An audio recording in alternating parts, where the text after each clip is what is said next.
Hello and welcome to loop FX trader. So இன்னைக்கு $10 to $1000 profit பண்ணுற சேலஞ்சில் so 1000 to $1,00,000 profit பண்ணுற சேலஞ்சில் first trade வந்து loss ஆச்சு. $10 தான் இருக்குது. என்கிட்ட 3 ட்ரேட்ஸ் தான் பண்ண முடியும். $12 இருந்துச்சு, 3 ட்ரேட்ஸ் தான் பண்ண முடியும். அதை 4 ட்ரேட்ஸ் பண்ண முடியும். நான் ஃபஸ்ட் ட்ரேடை வந்து பண்ணி லாஸ் பண்ணிட்டேன். அதான் இந்த ட்ரேட். ஸோ ஃபிக்ஸ் பண்ணி ட்ரேட் எடுத்துட்டேன். 0.01 இதில் தான் பர்ஃபெக்டாக இருந்தேன். ஸோ அடுத்தது போக போக என்னாச்சுன்னு சொல்கிறேன். ஸோ ரெண்டாவது ட்ரேட் மூணாவது ட்ரேட் ப்ராஃபிட் ஆச்சு. ஸோ அதனால் லைக் நல்ல ப்ராஃபிட்ஸ் தான். ஸோ அதை பற்றி நான் சொல்கிறேன். அதில் என்னென்ன மென்டாலிட்டி லைக் எமோஷனல் எப்படி கண்ட்ரோல் பண்ண அப்படிங்கிறத பற்றியும் சொல்கிறேன். நான் அடிப்பட்டதையும் சொல்கிறேன். அதிலிருந்து ஏதாவது ஒரு விஷயம் உங்களுக்கு யூஸ்ஃபுல்லாக இருக்கும். So don't forget to subscribe. கீழே சப்ஸ்கிரைப் பண்ணிடுங்க. 47 சப்ஸ்கிரைபர்ஸ் இருக்குது. ஸோ 50 ஆகிறதுக்கு 3 தேவை. ஸோ அது ஆனதுக்கப்புறம் நீங்கள் பார்க்கும்போது 51 52 இருந்துச்சுன்னா ஸோ பண்ணிடுங்க. 100 சப்ஸ்கிரைப் பண்ணால் எனக்கு சந்தோஷம். ஸோ 500 சப்ஸ்கிரைபர்ஸை அட்டன் பண்ணணும். சரி, அதை அச்சீவ் பண்ணணும். அதான் ஸ்டெப் ஒன்னோட டார்கெட். ஸோ இன்றைக்கி சூப்பரான செட்டப். ஸோ என்ன ரிவர்சல் ட்ரேட் தான். மண்டே வந்து லைக் மண்டே ஈவினிங் பிடிச்சேன்னு நினைக்கிறேன். இந்த மண்டே ஈவினிங் பிடிச்ச ட்ரேட் சூப்பரான செட்டப். நான் வந்து கொஞ்சம் கன்ஃபர்மேஷன்ஸ் எல்லாம் பார்ப்பேன். ஸோ ஸ்ட்ராட்டஜினா எப்படின்னா மல்டிப்புள் செட்டப்ஸ் உள்ளே இருக்கும். எல்லாத்தையும் கன்ஃபர்மேஷனுக்கு ஒரு செட்டப் யூஸ் பண்ணுவோம். ஸோ என்ட்ரி எடுக்கிறதுக்கு ஒரு செட்டப்ஸை யூஸ் பண்ணுவோம். தென் ஸோ ஏகப்பட்ட செட்டப்ஸ் எல்லாம் சேரும்போது தான் ஒரு ஸ்ட்ராட்டஜி க்ரியேட் ஆகும். ஸோ பேசிக் செட்டப்ஸ்ன்னு இருக்கும். ஸோ உங்களோட செட்டப் இருந்து கன்ஃபர்மேஷன்ஸ் எல்லாம் இருந்தால் மட்டும் ட்ரேடுங்க. இந்த ட்ரேட் நான் எடுத்த அடுத்த செகண்ட் ஒரு இதை வீடியோவை ரெக்கார்ட் பண்ணி அதுக்கப்புறம் தான் பேசிகிட்டு இருக்கேன். ஸோ லைவாக பண்ண முடியல. ஸோ அடுத்த டைம்லேருந்து லைவாக பண்ணிக்கிறேன். ஸோ அதுக்காக மன்னிச்சிருக்கேன். ஸோ இது என்ன ஆச்சுன்னா நான் போட்ட அடுத்த செகண்ட் டக்குன்னு 1:3 ரேஷியோ வச்சுருந்தேன். 1 hour ப்ராஃபிட் ஆயிடுச்சு. ஸோ நான் அதுக்குள்ளே டக்குன்னு ஒரு செல்லு அடித்து போயிடுச்சு. ஏன்னா ஓவரால் மார்க்கெட்டை நான் பார்க்கல. ஸோ ஹையர் டைம் ஃப்ரேமில் செல் சைடில் தான் இருந்துச்சு மார்க்கெட். ஸோ டக்குன்னு கட் பண்ணிட்டு போயிடலாம், ஒரு நாளைக்கு ஒரு ட்ரேட் தான் இருக்கும்போது சரி ஒரு நல்ல செட்டப் அதுலேயும் கிடச்சிது. எதுக்கு வருத்தத்தோடு போய் படுக்கணும்னு செகண்ட் ட்ரேட் எடுத்தேன். செகண்ட் ட்ரேட் எடுத்த உடனேயுமே சொல்லிட்டேன். ஸோ செகண்ட் ட்ரேட் அவ்வளோதான், அதுக்கப்புறம் ட்ரேட் எடுக்கக்கூடாது. இந்த இடத்துலையும் ஃபஸ்ட்டு ஒரு விஷயம் உங்களுக்கு சொல்கிறது, மல்டிப்புள் லாட் சைஸே யூஸ் பண்ணாதீங்க. ஸோ 0.01 போட்டேன்னா அந்த இடத்துல விட்டுருக்கணும். நான் ரெண்டாவது 0.01 போட்டேன். அது போட்டால் நம்மகிட்ட இருக்கிறதே கேபிட்டல், சின்ன கேபிட்டல். ஸோ அந்த சின்ன கேபிட்டல்ஸை வச்சுட்டு 2 லாட் சைஸையும் யூஸ் பண்ணியிருக்கேன்.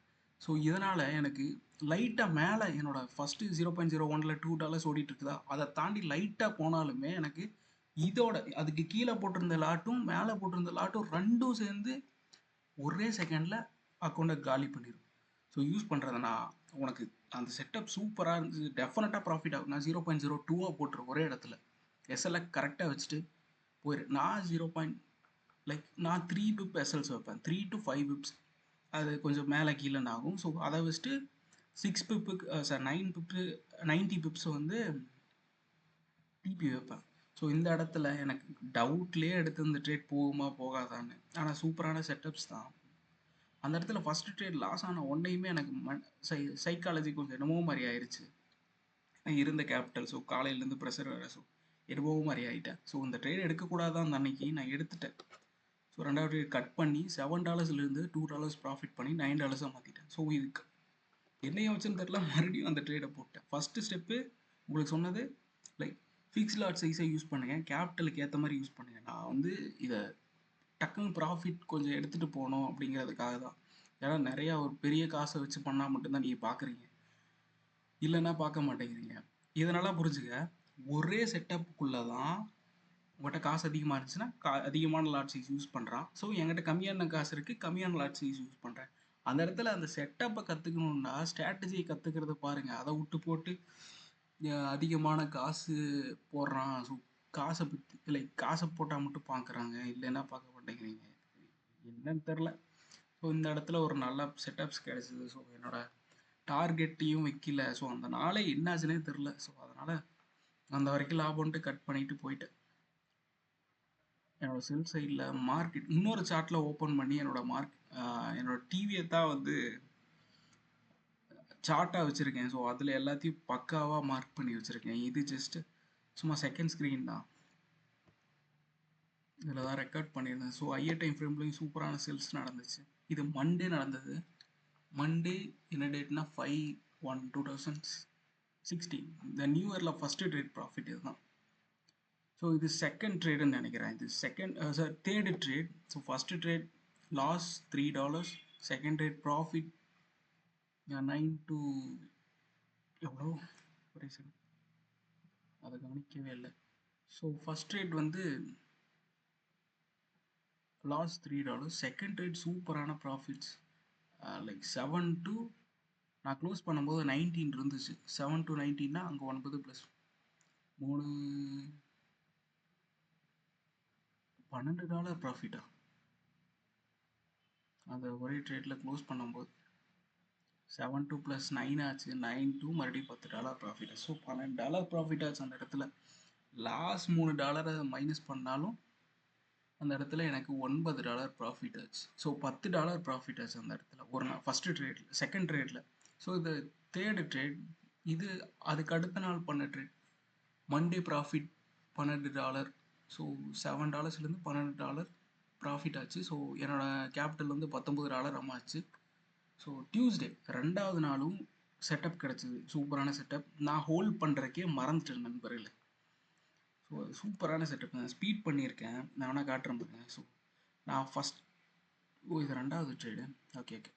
இதுதான் அந்த மூணாவது ட்ரேட். இந்த மூணாவது ட்ரேடை ஆக்டிவேட் பண்ணதுக்கப்புறம் தான் மறந்துட்டேன் இதை ரெக்கார்ட் பண்ணி போடணுமே அப்படிங்கிறதுனால. ஸோ அதனால் ஸ்லோவாக பண்ணிட்டேன். ஸோ ஃபஸ்ட்டு 0.01 SL 314 வச்சுருக்கேன். இப்போ போடுற மாதிரி அந்த இடத்துல என்ட்ரி எடுக்கணும். நான் டக்குன்னு டிவியை பார்த்துட்டு உட்காந்துட்டு இதை பார்க்குறக்கு மறந்துட்டேன். ஸோ இந்த இடத்துல என்ட்ரியை போட்டுட்டு ஹோல்ட் பண்ணியிருந்தா இந்த டைம் இந்த இடத்துல 0.01 போட்டு 0.01 போட்டேன். எவ்வளோ ப்ராஃபிட் ஆயிருக்கணும் தெரியுமா? நான் இந்த இடத்துல வெறும் $7 புக் பண்ணியிருப்பேன்னு நினைக்கிறேன். இல்லை, அதை தாண்டி கம்மியாக தான் புக் பண்ணியிருப்பேன். என்னன்னா போதும் அப்படின்னு நினச்சிட்டேன். ஸோ ஸ்கேல்ப் தானே பண்ணிகிட்டு இருக்கோம். நான் 1:3 ஃபோக்கஸ் பண்ணல, எதுவும் ஃபோக்கஸ் பண்ணல. First thing fixed lot size use பண்ணேன்.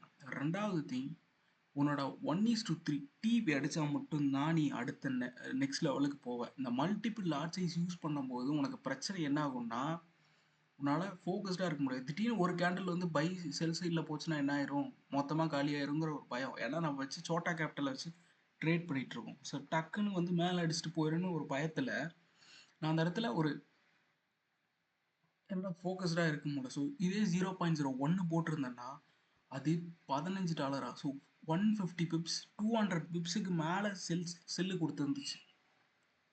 நான் அதை என்ன யோசிச்சேன்னா லைக் ஏன்டா அப்படிங்கிற மாதிரி ஆயிடுச்சு. கட் பண்ணிட்டேன்.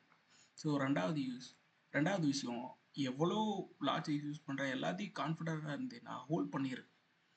எஸ்எல்லை வந்து என்ட்ரி பாயிண்டில் வச்சுட்டு விட்டுரு. எஸ்எல் அடித்தாலும் நோ லாஸஸில் தான் இருக்கும். ஸோ அந்த கான்ஃபிடென்ட்டில் லாஸில் இதில் போய் வேறு ஏதோ வேலையை பார்த்துட்டு நாளைக்கு ட்ரேட் பண்ணிங்க. அண்ட் மார்னிங் ட்ரேட் பண்ணிட்டீங்கன்னா செஷன் வைஸில் ட்ரேட் பண்ணுங்கள். அது ரொம்ப ரொம்ப முக்கியம். ஒரு ட்ரேட் பண்ணிட்டீங்கன்னா அடுத்த செஷனில் தான் ட்ரேட் பண்ணணும். இல்லையா 1 டேக்கு ஒரு ட்ரேட் ஆர் 2 ட்ரேட் நான் எடுக்கவே கூடாதுன்னு பேசும். ஃபஸ்ட்டு ஒரு ட்ரேட் எடுக்கிறியா போதும், அதை வச்சுட்டு போயிடு. ஸோ $24 ப்ராஃபிட் ஆயிடுச்சு. ரொம்ப ஹெல்த்தியாக போயிடுச்சு. ஆனால் அதுக்கப்புறமும் நிறைய லாஸஸ், அதை தாண்டியும் நிறையா போச்சு. ஸோ அவ்வளோதான் நண்பர்களே. இதுக்கப்புறம் என்னாச்சுன்னா மார்க்கெட் வந்து கண்டினியூஸாக செல்ல தான் போச்சு. ரெக்கார்ட் பண்ணி பேசினங்காட்டி இப்படி ஆயிடுச்சு. ஸோ நெக்ஸ்ட் டைம் டெஃபினட்டாக லைவ் ட்ரேடில் ரெக்கார்ட் பண்ணதை கொடுக்குறேன். ஆர் இன்னும் கொஞ்ச நாள் போக போக லைவ் ட்ரேட்ஸுமே வரேன்.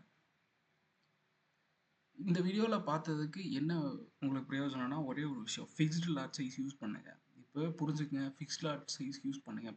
போகுதுன்னு கரெக்டான லெவல்ஸில் வேணால் ஆட் பண்ணுங்க. உங்களுக்கு ஃபுல்லாக செல்லில் போயிடுச்சு, உங்களுக்கு டிபி அடித்ததுக்கப்புறமும் ரன் ஆகிட்டு இருந்துச்சுன்னா அப்போ வேணால் ஆட் பண்ணிக்கங்க. இதில் கட் பண்ணிடுங்க. ஃபிக்ஸ்டு லாட் சைஸ் யூஸ் பண்ணுங்கள். ஸோ கான்ஃபிடண்ட்டாக இருந்தீங்கன்னா டெஃபினட்டாக எஸ்எல் எடுத்து என்ட்ரி பாயிண்ட்ஸில் வச்சுட்டு ஸோ ஃபுல்லாக